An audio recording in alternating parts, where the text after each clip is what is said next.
So the breach shot is just so amazingly hilarious / kick-ass. It's the peak of the whole film.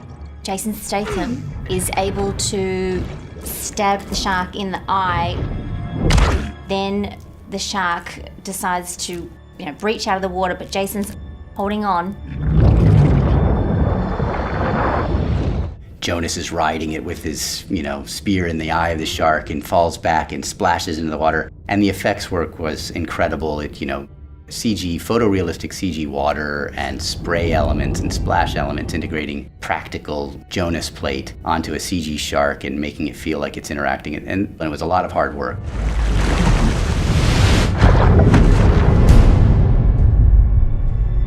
So we knew pretty early on that we were going to have to do a digi-double for Jason.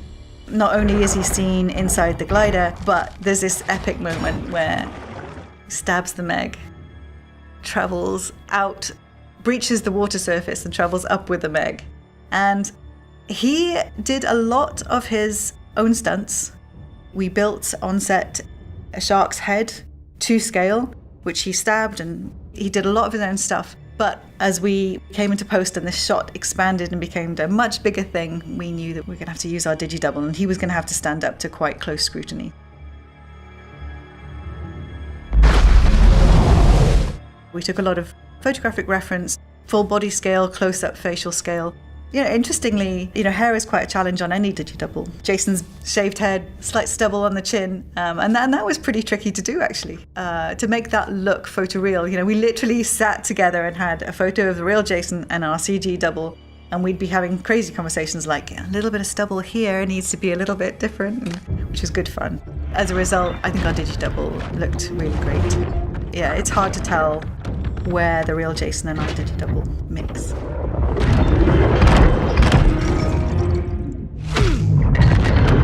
He's just stabbed the shark in the eye, and the shark is thrashing and he's hanging from it, and we put all this work into the shot. It's water sim coming off the shark, blood, there's Ziva sim on the shark, so it's muscles and skin are rippling. And the director came back and they said, we need to speed up the shark and make it move twice as fast. And we just started thinking about it, and I was like, what if I animated the environment?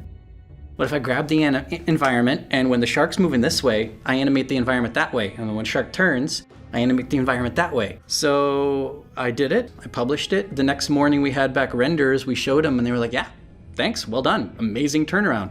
I don't think any other show has let me try crazy stuff like that. It was so fun.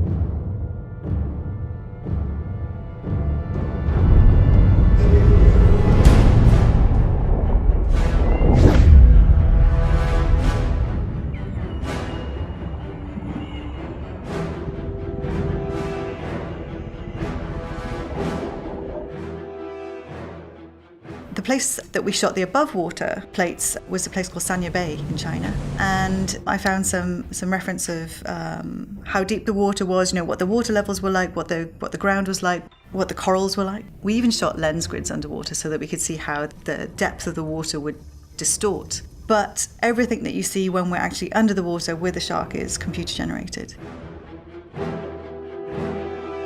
One of the challenges of this underwater environment was when we had shots that needed to be really, really deep.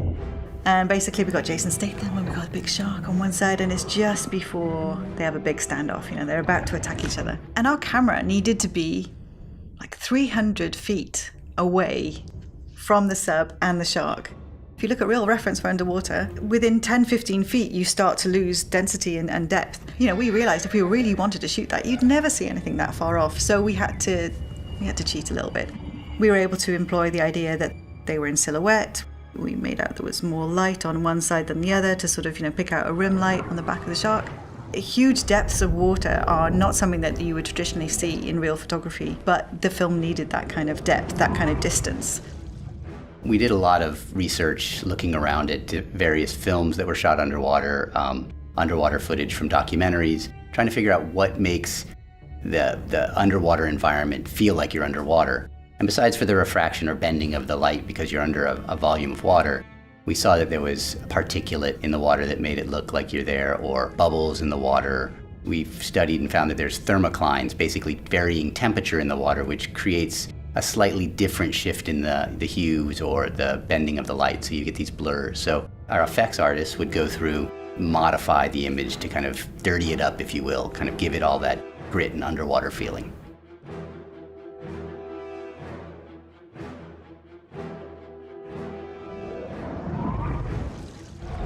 One of the unique pieces of software that we used on Meg to create our underwater environment is something called Sprout.